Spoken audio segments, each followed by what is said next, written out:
Hello students, this is the video number 4 of magnetic effect of currents. बेटा इसके पहले हम लोगों ने देखा था जो वीडियो नंबर 3 था उसमें मैग्नेटिक फील्ड का कैलकुलेशन हम कैसे करेंगे with the help of Biot Savart law.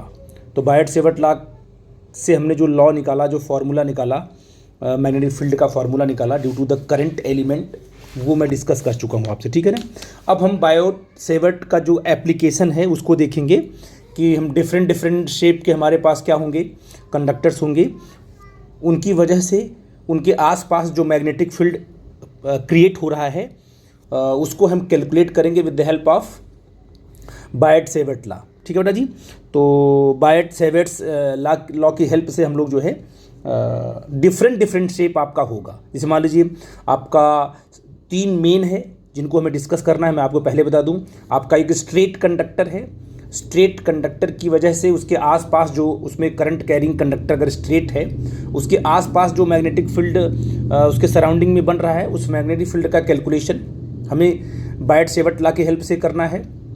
इसके बाद आपका जो सर्कुलर कॉइल होगा, सर्कुलर कॉइल अगर करंट कैरिंग सर्कुलर कॉइल, उसमें करंट अगर फ्लो कर रहा है तो वो भी बनाएगा मैग्नेटिक फील्ड अपने आसपास।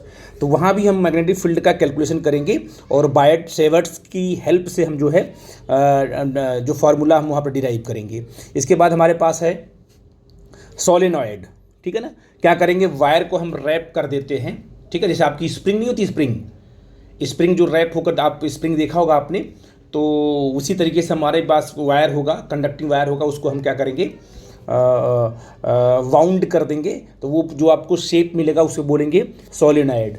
तो वो उस सोलेनॉइड में करंट अगर फ्लो कर रही है तो वो भी अपने आसपास क्या बनाएगा, मैग्नेटिक फील्ड बनाएगा, इनसाइड आउटसाइड। हम बायोट सेवर्ट की हेल्प से वहाँ भी फील्ड का कैलकुलेशन करेंगे। तो 3 हमारे पास मेन एप्लीकेशन है। इसके बाद डिफरेंट कैटेगरी के कॉन्सेप्ट जो आएंगे वो हम न्यूमेरिकल में लेके सॉल्व करेंगे। सबसे पहले हमारे पास क्या है, magnetic field due to straight current carrying conductor wire when the wire is finite length.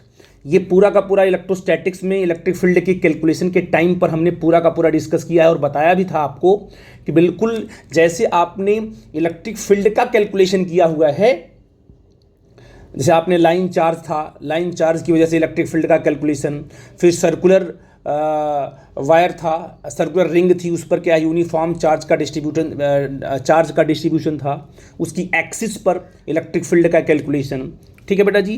तो इस प्रकार से आपने क्या है कि डिफरेंट शेप जो है शेप था वायर का, या जो आपने एक्सटेंडेड बॉडी लिया था इलेक्ट्रोस्टैटिक में, है ना बेटा, उसमें इलेक्ट्रिक फील्ड का आपने कैलकुलेशन किया था। बिल्कुल सिमिलर वैसे ही यहाँ पर चलना है। ये आपके पास स्ट्रेट कंडक्टर है ए बी, ये फाइनाइट लेंथ का है। पॉइंट पी पर आपको मैग्नेटिक फील्ड का कैलकुलेशन करना है with the help of Biot Savart law की हेल्प तो लेनी पड़ेगी आपको, क्योंकि बायोट सेवर्ट लॉ सिर्फ करंट एलिमेंट्स के लिए है, बस छोटे से एलिमेंट से जो फील्ड बनेगा उसके लिए बायोट सेवर्ट है। अब हम क्या करेंगे, इस वायर पे छोटा सा एलिमेंट ले लेंगे, उस एक करंट एलिमेंट की वजह से क्या है, पी पॉइंट पर मैग्नेटिक फील्ड का कैलकुलेशन कर लेंगे, उस मैग्नेटिक फील्ड को पूरे के पूरे वायर पर इंटीग्रेट कर देंगे तो आपका रिजल्ट आ जाएगा total field at point P due to the straight conductor, ठीक है ना। तो सबसे पहले अगर मैं आपसे पूछूं कि मान लो ये कोई पॉइंट पी है, तो क्या करेंगे, जो आपके पास फाइनाइट वायर होगा उस पर हम क्या ड्रॉ कर देंगे, पॉइंट पी से फाइनाइट वायर पर ड्रॉ करेंगे परपेंडिकुलर, यहाँ पर पॉइंट वो ले लेंगे।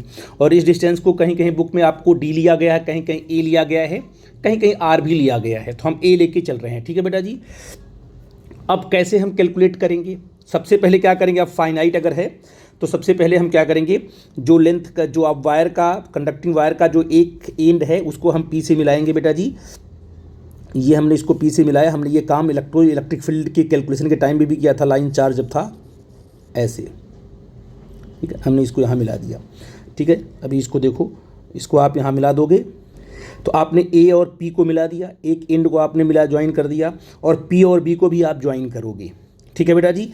तो आपने पी पॉइंट पर फील्ड का कैलकुलेशन करने के लिए वायर के एक एंड को आपने पी से मिलाया, वायर के दूसरे एंड को भी आपने पी से मिलाया, और अब एंगल बनाना होगा। जो आपका ये परपेंडिकुलर डिस्टेंस है ए, यहाँ से जो ये ए और पी को मिलाने वाली लाइन, उसका एंगल बनेगा यहाँ से लेके यहाँ तक, ये एंगल बनेगा θ1, है ना, क्लॉकवाइज लिया। तो दूसरा एंगल क्या लेंगे बेटा जी, हम लोग एंटी क्लॉकवाइज लेंगे, हम आपको बता चुके हैं। आई थिंक ये आपका बनेगा ये θ2, ये एंटी क्लॉकवाइज है। ठीक है बेटा जी। अब हमें यहाँ पर मैग्नेटिक फील्ड का कैलकुलेशन करना है, ठीक है ना, क्योंकि वायर है, इसमें करंट आई फ्लो कर रहा है। तो आप क्या करोगे, एक छोटा सा एलिमेंट कट करोगे, और छोटा सा एलिमेंट कट करके उस एलिमेंट की वजह से पॉइंट पी पर क्या होगी मैग्नेटिक फील्ड, उसको कैलकुलेट कर लोगे। तो हम क्या करते हैं, अभी जो वर्टिकल है इसको तो अगर हम वाई ले लेते हैं कि भाई ये डायरेक्शन आपकी वाई है और ये एक्स है, तो वाई पे जा करके, कहाँ पे बेटा जी, वाई पे जाएंगे हम लोग, मतलब ओ पॉइंट से वाई डिस्टेंस ऊपर जाएंगे। कितना जाएंगे बेटा जी, वाई डिस्टेंस ऊपर जाएंगे, और एक डी वाई एलिमेंट यहाँ कट करेंगे। हम थोड़ा आपको बड़ा बनाते हैं, दिखा रहे हैं, लेकिन है ये छोटा। आपका जो डी एल एलिमेंट नहीं कट करते थे आप बायट सेवट में कैलकुलेशन के लिए, तो यहाँ पर डी वाई लेंगे, डी वाई आपका डी एल ही है। तो आपने यहाँ पर क्या किया, वो ओरिजिन से आप क्या है वाई डिस्टेंस पे जाकर के आपने डी वाई एलिमेंट आपने यहाँ कट कर लिया, ठीक है ना। अब इसमें कितनी करंट फ्लो कर रही है, आई करंट फ्लो कर रही है। तो आप कहाँ से ओरिजिन से गए वाई डिस्टेंस पे, तो बताइए कितना एंगल बनाएगा ये। तो अगर हम एंगल के केस में लें तो कहाँ जाएंगे, थीटा पे जाकर के, कहाँ जाएंगे बेटा, थीटा पे जाकर के हम, ये आपका बनेगा, ये देखिए थीटा पे जाकर के आपने डी थीटा एलिमेंट कट किया ऐसे। तो एंगल वाले केस में जो आपका एलिमेंट बना, ये आपका एंगल बना, ये छोटा सा एंगल जो बना वो बना आपका डी थीटा। मतलब जैसे आप वाई पे गए तो कितना एंगल यहाँ से लिया आपने, ये एंगल बनेगा थीटा। तो हम कहेंगे थीटा पे जाकर के डी थीटा एलिमेंट आप कट करते हो। तो आप वर्टिकल जो आपके पास ये लाइन है ना, इसके हिसाब से बोलोगे। अगर वाई के हिसाब से बोलना चाहते हो तो वाई पे जाकर के डी वाई एलिमेंट कट किया आपने। और अगर एंगल के हिसाब से बोलना चाहते हो तो आप कहोगे सर कि इस लाइन से थीटा पे जाकर के डी थीटा एलिमेंट हमने कट किया, ये डी थीटा है, इसका एंगल बना हुआ है। ठीक है बेटा जी, आई थिंक ये बात आप समझ पा रहे हो मैं क्या बोल रहा हूँ। अब ये जो छोटा सा एलिमेंट है, ये एलिमेंट इस लाइन से कितने एंगल पे है, थीटा एंगल पे है। तो ये छोटा सा जो करंट एलिमेंट आपका डी वाई है, क्या ये पी पॉइंट पर फील्ड बना रहा है, यस बना रहा है। तो इसी डायग्राम को हमने यहाँ पर थोड़ा क्लियर दिखाया हुआ है। ये आपका ए है और आप कहाँ गए थे, थीटा पे जाकर के आपने क्या किया था, यहाँ से ये जो आपका है, ये आपका डी वाई एलिमेंट है ना छोटा सा, कितने एंगल पे मिला हुआ है, ए जो आपकी ये परपेंडिकुलर लाइन है, इस लाइन से कितने एंगल पे जाके मिला हुआ है, डी वाई थीटा एंगल पे मिला हुआ है। ठीक है बेटा जी। तो अब हमें पी पॉइंट, यहाँ पर आपका पॉइंट पी है, यहीं पर निकालना हमको मैग्नेटिक फील्ड। सबसे पहले बताओ करंट की डायरेक्शन कहाँ पर है, ऊपर की तरफ है। अगर मैं पूछूं कि पी पॉइंट पर मैग्नेटिक फील्ड की डायरेक्शन क्या होगा, what is the direction at point P, what is the direction of magnetic field at point P, तो कैसे आप कैलकुलेट करोगे बेटा जी। आपको पता है कि आप लगाओगे राइट हैंड थंब रूल। क्या करोगे, थंब को अपने कहाँ रखोगे, अलॉन्ग द करंट रखोगे। तो राइट साइड में जितने भी पॉइंट आएंगे, वायर के राइट साइड जितने पॉइंट आएंगे, सारे के सारे पॉइंट पर जो फील्ड की डायरेक्शन होगी वो इनवर्ड होगी, अंदर की तरफ होगी। लेफ्ट पे आओगे, लेफ्ट में बाहर निकलती हुई दिखाई पड़ेगी। आप देख सकते हो थंब रख करके अपना जो कर्व फिंगर है वो जा रहा है प्लेन ऑफ पेपर के अंदर जा रहा है, और फिर वो लेफ्ट साइड से वो बाहर निकलेगा। ठीक है बेटा जी। तो यहाँ पर जो है फील्ड आपको इनवर्ड आपको मिलेगी, ठीक है ना। तो ये जो डीएल एलिमेंट है, बायट सेवट में क्या था, डीएल एलिमेंट यहाँ से लेकर, अब बायट सेवट लगा देंगे, छोटा सा करंट, यहाँ पर छोटा सा एलिमेंट आपका डी वाई है, मान लो ये डीएल है आपका। ये छोटा सा एलिमेंट इस पॉइंट पर कितनी फील्ड बना रहा है, इसका फार्मूला आपको पता है। क्या फार्मूला पता है आपको, पता है कि डी बी क्या होता है, डी बी इक्वल टू होता है mu not upon 4 pi I d l sine theta upon r square. ये तो फार्मूला आप जानते हो। और थीटा क्या है बेटा जी, what is the theta, theta is the angle between the D L और आर, डी एल और आर के बीच का एंगल आपका थीटा है। बायट सेवट में आपने देखा ना, डी एल और आर के बीच का एंगल आपका थीटा होता है। जब हमने कैलकुलेशन किया था वहाँ आपने देखा था। और आर क्या है, r is the position vector है। इस छोटे से करंट एलिमेंट, छोटे से एलिमेंट की वजह से इस पॉइंट पर आपको फील्ड निकालना है। सबसे पहले देखना होगा कि करंट एलिमेंट जो आपने डी वाई आपका है, ये यहाँ से पॉइंट पी कितने डिस्टेंस पे है। तो कितने डिस्टेंस पे होगा बेटा जी, क्योंकि अगर इसको पूरा का पूरा आर मान लो, कि ये पूरा का पूरा आर है और ये ए आपको दिया हुआ है, तो ये होगा तुम्हारा ए सेक थीटा होगा, क्योंकि ये आपका क्या दिया हुआ है, ये आपका बेस दिया हुआ है और आपसे क्या पूछा है, हाइपोटेनियस, है ना बेटा जी। तो ये क्या होगा तुम्हारा आर सेक थीटा होगा। तो यहाँ से लेके यहाँ तक डिस्टेंस आपका ए सेक थीटा होगा, मतलब आर का जो डिस्टेंस है, हम जो आर ना आपका, r is what, distance between the current element and point P at which we want to calculate the magnetic field. तो आपने आर डिस्टेंस निकाल लिया, अब आपको निकालना है थीटा। थीटा क्या है, डी एल क्या है आपका, डी वाई है ना, और आर आपका ये है। तो आप बताइए कि अगर मान लो, मैंने कहा था कि अगर मान लो ये आपका डी एल एलिमेंट है, इसमें करंट मान लो ये आपका डी एल एलिमेंट है, और कहीं पर मान लो यहाँ पर कोई पॉइंट है, यहाँ पर हमको फील्ड निकालना, ये आपका आर है। तो ये आपका डी एल है और आपका डी एल की डायरेक्शन कहाँ होगी, जिधर करंट फ्लो करेगा। अगर करंट मान लो आई फ्लो कर रहा है तो डी एल कहाँ होगा, ऊपर की तरफ ही होगा। तो डी एल और आर के बीच का एंगल ये वाला एंगल बनेगा, ये वाला एंगल बनेगा। आई थिंक मेरी बात आप समझ पा रहे हैं मैं क्या बोल रहा हूँ। तो यहाँ पे देखो बेटा जी, यहाँ पर डी एल कहाँ है, यहाँ पर डी एल अपवर्ड डायरेक्शन में है, ये ना पूरा का पूरा डी एल, और डी एल डायरेक्शन कहाँ होगी, ऊपर की तरफ होगी, क्योंकि करंट भी आपकी ऊपर की तरफ है। तो डी एल और आर के बीच का एंगल आपका देखो ये बनेगा, ये एंगल बनेगा। अब फार्मूले जो यहाँ पर थीटा आया हुआ है, ये थीटा होगा आपका। तो देखो ये थीटा है और ये 90, ये आपका थीटा, ये आपका क्या बेटा जी, ये आपका 90 होगा। तो ये एंगल कितना होगा बेटा जी, ये होगा 90 माइनस थीटा होगा, और ये पूरा का पूरा 180 है। कितना है, 180 है। तो ये कितना हो जाएगा बेटा जी, ये हो जाएगा 180 माइनस 90 माइनस थीटा। इसको सॉल्व करो, कितना आ जाएगा बेटा जी, देखो सॉल्व करोगे तो जाएगा तुम्हारा ये बन जाएगा आपका, तो ये एंगल आपका जो बनेगा, ये वाला एंगल जो बनेगा वो बन जाएगा, इसको सॉल्व करने पे आएगा यहाँ पे 90 प्लस थीटा। आई थिंक मेरी बात आप समझ गए कि फार्मूले में जो थीटा होता है ना वो क्या होता है। इस चीज़ की जानकारी आपको होनी चाहिए, अदरवाइज आपको बाद में प्रॉब्लम होगी।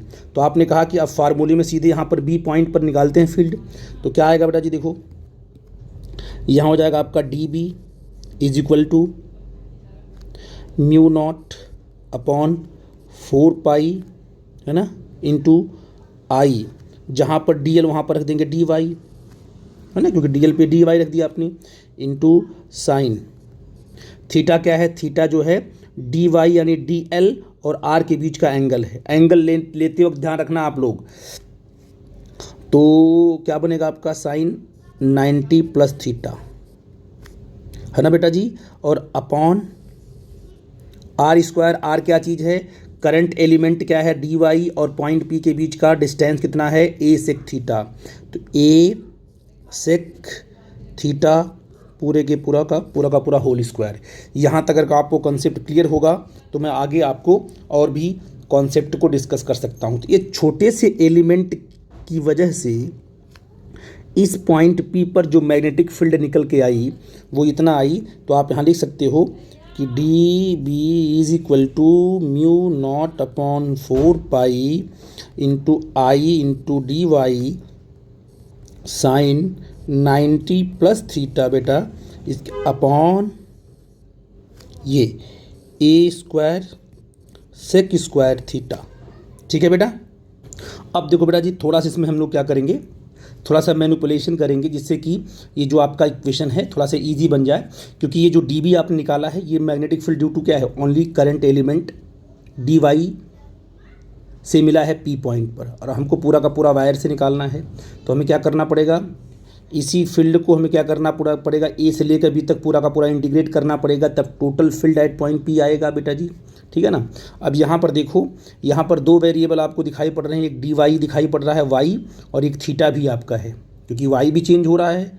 वाई के हिसाब से क्या, अगर ऊपर जा रहे हो तो वाई चेंज हो रहा है, वैसे वैसे थीटा भी आपका चेंज हो रहा है। तो यहाँ पर दो वेरिएबल्स आ गए, और हमें क्या करना है, हमें इस इक्वेशन को या तो पूरा का पूरा थीटा में रखना है या तो पूरा का पूरा वाई में रखना है, कि दो वेरिएबल साथ में होंगे तो आप इंटीग्रेट नहीं कर पाओगे। तो इस डायग्राम से देखो, इस डायग्राम से अगर आपको पूछूं बताओ बेटा जी कि वाई की वैल्यू क्या आएगी। देखो ये थीटा है, ये पूरा का पूरा वाई है, ये राइट एंगल ट्रायंगल बनाना। तो इस डायग्राम से अगर देखोगे, इस वाले डायग्राम से, तो आपको वाई की जो वैल्यू मिलेगी, वाई है बेटा जी, अब अगर राइट एंगल ट्रायंगल की बात करो तो y इक्वल टू आएगा, देखो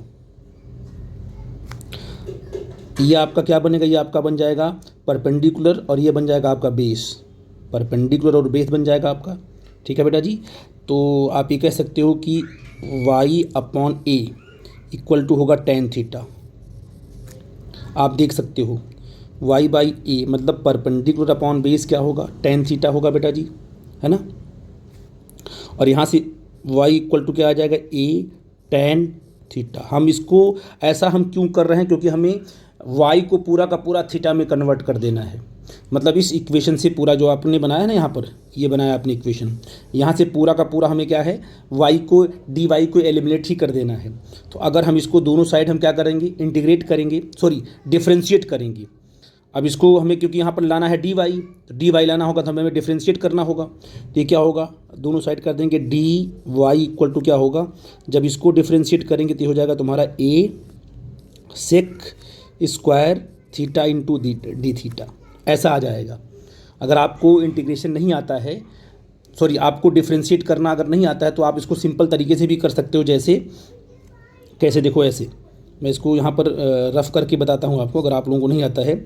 इसको क्या करो, थीटा के रिस्पेक्ट में डिफ्रेंशिएट करो, तो क्या होगा d upon d theta into y equal to d upon d theta into a tan theta. दोनों को हमने थीटा के रिस्पेक्ट में डिफ्रेंशिएट कर दिया, तो ये क्या बन जाएगा आपका डी वाई अपॉन बन जाएगा d theta is equal to, ये पूरा का पूरा ए तो कांस्टेंट है, टैन थीटा को डिफ्रेंशिएट करोगे बन जाएगा ए तो ज्यों का त्यों रहेगा, ये सेक स्क्वायर थीटा ये बन जाएगा। तो डी वाई क्या बनेगा बेटा जी, D Y is what, a sec square theta into D theta. यही हमने डायरेक्ट कर दिया था, यहाँ से ये भी निकाल सकते हो इस तरीके से। आप जिन बच्चों को नहीं आता होगा ये इस प्रोसीजर को फॉलो कर लेंगे बस। अब आपने देखा कि जहाँ पर इस वाले इक्वेशन में जहाँ पर डी वाई आया है उसको हम एलिमिनेट करके रख देंगे a sec square theta into D theta. तो इस पूरे के पूरे इक्वेशन में सिर्फ एक वेरिएबल होगा, वो होगा थीटा। ठीक है बेटा जी, तो आपने कहा कि यहाँ पर देखो हम लोग क्या करेंगे, अब लिखेंगे यहाँ पर जो है डी बी क्या आएगा, d B is equal to क्या आएगा, म्यू नॉट अपॉन 4 पाई, है ना बेटा जी, आई डी वाई क्या होगा तुम्हारा a sec square theta into D theta, है ना बेटा जी, into sine 90 plus theta upon क्या होगा a square sec square theta. ठीक है बेटा जी, देखो ये पूरा का पूरा यहाँ से कट हो जाएगा, ए सेक स्क्वायर थीटा कट हो जाएगा बेटा जी, ए भी कट होगा, सेक स्क्वायर थीटा कटेगा, सेक स्क्वायर थीटा से कट जाएगा, ए जो है एक ए से कट जाएगा, नीचे आपका सिंपल एक ए बचेगा। ठीक है बेटा, तो अब बेटा क्या होगा तुम्हारा, देखो d B is equal to mu not upon 4 pi, है ना बेटा जी, यहाँ से आपका बच जाएगा आई, ठीक है ना, साइन 90 प्लस थीटा आपका होता है कॉस थीटा, ये बचेगा आपका यहाँ पर डी थीटा अपॉन ये हो जाएगा ए।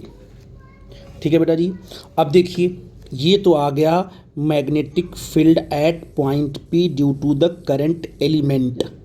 डायरेक्ट आपने कहा कि ये जो डी वाई बना रहा है छोटा सा एलिमेंट, ये डी वाई इस पॉइंट पर जो फील्ड बना रहा है उस फील्ड की वैल्यू क्या आ गई, आपने यहाँ निकाला कि mu not upon 4 pi I cos theta D theta upon ए।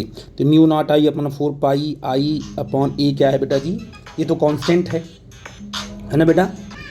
अब बेटा ये तो कांस्टेंट है, तो इनको हम बाहर निकाल लेंगे तो क्या हो जाएगा तुम्हारा, देखो यहाँ पर आ जाएगा d B is equal to mu not I upon 4 pi a into cos theta into D theta. ये अब इसको हम क्या करेंगे, पूरे के पूरे वायर पर इंटीग्रेट कर देंगे, तो क्या होंगे, तो टोटल फील्ड, ठीक है ना, तो total field at point P due to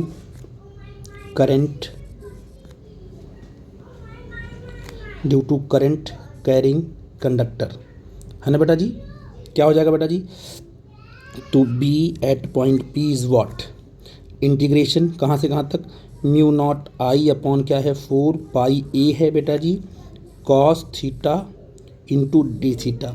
और लोअर लिमिट क्या है और अपर लिमिट क्या है उसको रख लेंगे बेटा जी।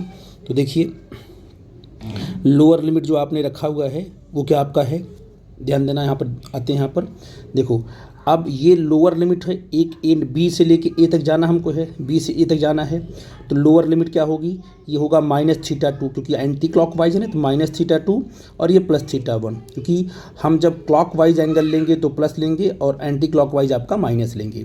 तो कहाँ होगा, आप लोग कहोगे सर कि यहाँ पर लिमिट होगी -θ2 टू क्या होगा +θ1, पूरा का पूरा। जब पूरे के पूरे इंटीग्रेशन की बात करेंगे कि ए से लेके बी तक जब इसको इंटीग्रेट करना चाहेंगे तो लिमिट रखनी होगी, बी की लिमिट क्या होगी -θ2 और ए की लिमिट क्या होगी यहाँ से +θ1। ये पूरा का पूरा इसको इंटीग्रेट करेंगे बी से लेके ए तक।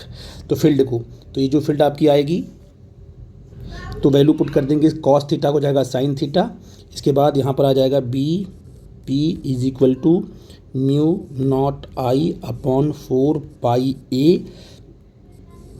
जब और लिमिट रखोगे तो sin θ1 प्लस sin θ2। ये देखिए,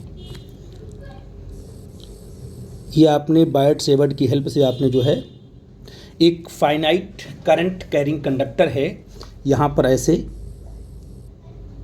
है ना, ये आपका ए है, ये आपका बी है, इसमें करंट मान लो आई फ्लो कर रहा है, कोई पॉइंट आपने यहाँ ले लिया, ये पॉइंट पी है जो इससे कितना एंगल यहाँ से एंगल ये कितना बना रहा है, एक एंड कितना बना रहा है इसका मान लो θ2 और दूसरा एंड कितना बना रहा है एंगल, वो बना रहा है θ1 और θ1 और θ2 आपको एंटी अपोजिट लिया गया है। तो इस पॉइंट पर जो फील्ड का फॉर्मूला आएगा वो क्या आएगा sin θ1 और प्लस sin θ2।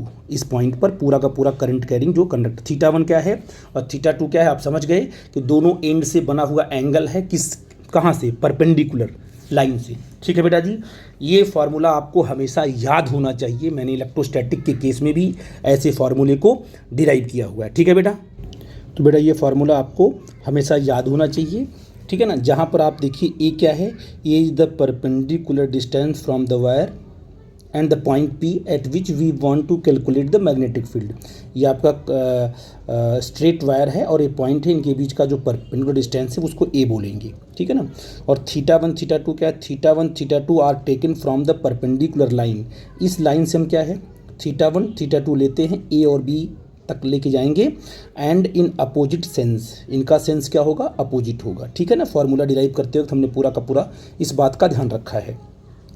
अब इसी चीज़ को हम लेते हैं किस में, स्पेशल केस में लेते हैं कि अगर मान लीजिए आपका वायर सेमी इनफाइनाइट है या पूरा का पूरा इनफाइनाइट है, तब क्या होगा, देखते हैं। सेमी इनफाइनाइट होगा तो क्या होगा, देखिए सेमी इनफाइनाइट है तो आपने कहा अगर मान लीजिए पॉइंट ए है तो या ये पॉइंट पी है, इस पॉइंट पर हमको मैग्नेटिक फील्ड फाइंड आउट करना है। सबसे पहले पॉइंट पी पर डायरेक्शन क्या होगी, मैग्नेटिक फील्ड की इनवर्ड होगी या आउटवर्ड होगी। राइट साइड में है, थंब कहाँ रखें, along the current, curled finger कहाँ जाएगा, अंदर की तरफ जाएगा।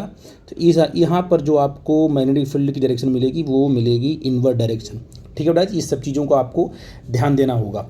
अब बताइए θ2 क्या होगा, θ2 तो जीरो हो जाएगा इसमें, इस केस में θ2 क्या बनेगा, θ2 आपका जीरो होगा क्योंकि आपको पता है कि दूसरा एंड से पॉइंट लाइन लिया गया है ए।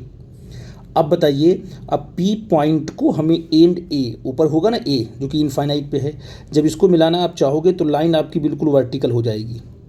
ये बिल्कुल वर्टिकल लाइन ही आएगी जो इनफाइनाइट पे जाके इसको टच करेगा। ये कहाँ गया है, पूरा का पूरा गया है इनफाइनाइट डिस्टेंस है ये ना, तो इसको टच, इसके एंड को टच करने के लिए ये जो लाइन होगी, जितना ये लाइन ऊपर जाएगी उतना ये वर्टिकल होगा।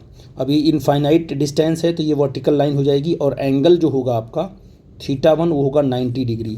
तो θ1 कितना होगा, θ1 इसमें होगा 90 डिग्री। ठीक है बेटा जी, तो अगर आपका सेमी इनफाइनाइट वायर है तो θ1 इज़ 90 डिग्री, θ2 इज़ 0। ठीक है बेटा जी, तो बेटा इस केस में क्या होगा, θ1 आपका हो जाएगा 90 डिग्री और θ2 आपका हो जाएगा कितना, 0 डिग्री। तो फार्मूला क्या होता है जो आपने डिराइव किया हुआ है सिंपल फाइनाइट के लिए, mu naught I upon 4 pi A sign θ1 plus sine theta 2। ये फार्मूला हमेशा आपको याद रहेगा तो आपका काम चल जाएगा। सॉरी, या डी भी नहीं होगा, या सिंपल बी आएगा ये, क्योंकि पूरा का पूरा है ना, ये आपका बी आएगा। तो यहाँ पर जो बी की वैल्यू यहाँ पर आएगी इस केस में mu naught I upon 4πa into क्या आएगा बेटा जी, साइन 90 प्लस साइन 0, साइन 91 होता है। तो बी क्या आ जाएगा, mu naught I upon 4πa। ये फार्मूला बहुत ही इम्पॉर्टेंट है, इससे बहुत सारे क्वेश्चन पूछे गए हैं एनसीईआरटी में भी, कंपेडियम में भी। तो आपसे रिक्वेस्ट है कि ये फार्मूले आपको बिल्कुल याद होने चाहिए और फटाफट हम लोग अप्लाई करेंगे। ठीक है बेटा जी। अब आते हैं कि अगर हमारा वायर कैसा है, इनफाइनाइट है। आपने फाइनाइट देखा, सेमी इनफाइनाइट देखा, आप देखेंगे अगर इनफाइनाइट है दोनों तब क्या होगा। तो बेटा इस केस में देखो, आपका ये भी एंड आपका इनफाइनाइट पे है, नीचे वाला भी एंड आपका इनफाइनाइट पे है। इस पॉइंट पी पर हमको क्या है, मैग्नेटिक फील्ड निकालना है। डायरेक्शन क्या होगी, डायरेक्शन आपकी इनवर्ड होगी। तो बेटा अगर देखो, आपने कहा कि ऊपर भी आपका इनफाइनाइट, नीचे भी आपका इनफाइनाइट, तो एंगल कितना होगा 90 डिग्री। ये भी दिया। इस केस में क्या होगा, θ1 आपका होगा 90 डिग्री और θ2 भी क्या होगा आपका 90 डिग्री। तो फार्मूला क्या बन जाएगा, देखो बेटा जी आपका, तो आप कहोगे सर यहाँ पर आपका हो जाएगा B इज इक्वल टू बेटा mu not I upon 4πa in bracket sine 90 plus sine 90। 1 + 1 2 हो जाएगा, 2 से 2 कट हो जाएगा। तो आपका जो आएगा B इक्वल टू आ जाएगा mu naught I upon 2πa। ये समझ लो बेटा जी कि ये भी फार्मूला बहुत ही इम्पॉर्टेंट है, क्योंकि ये सब स्पेशल केसेस हैं, इसलिए आपको ये सारे फार्मूले याद होने चाहिए कि सेमी इनफाइनाइट में क्या होगा और फाइनाइट में क्या होगा मैग्नेटिक फील्ड का फार्मूला। और जब सॉरी ये आपका सेमी इनफाइनाइट है, ये आपका इनफाइनाइट केस है, और जब आपका फाइनाइट की केस थी तो आपने सीधे फार्मूला आपने ये वाला पॉइंट आउट किया। आई थिंक ये जो बायट सेवर्ट का एप्लीकेशन था उसको भी आपने देखा, और कैसे हम स्ट्रेट करंट कंडक्टर के थ्रू जो आसपास मैग्नेटिक फील्ड बन रहा है उसका हम कैसे कैलकुलेशन करेंगे due to the complete wire, है ना। क्योंकि बायट सेवर्ट क्या है, केवल करंट एलिमेंट के लिए है, हमने इंटीग्रेट करके पूरे के पूरे को कैलकुलेट करके आपको दिखा दिया। ठीक है बेटा जी, कोई डाउट होगा तो प्लीज़ हमसे डिस्कस करना। ओके।